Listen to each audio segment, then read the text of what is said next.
Тетовци немаат голем избор на места за рекреација во градот. Единствено местноста Бањичен, но само за оние кои сакаат пешачење. Доколку сакаат престој во парк, имаат на располагање само неколку вакви површини, но и тие се во лоша состојба, поради несовесноста на поединци. Често се оштетуваат реквизитите и се фрла смет.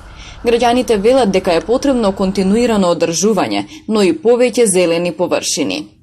Нема доволно паркови, точно е, а и не се одржава. Све крша, дуа, нема ништо, народов не е културен овде.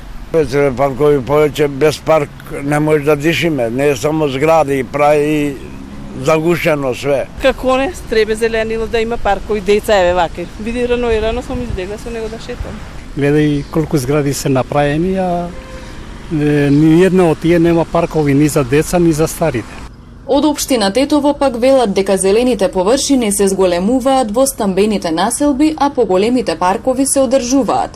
Најавуваат изградба на шеталиште долж реката Пена.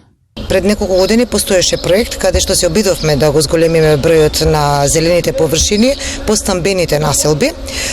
Продолжуваме со тој процес и понатаму.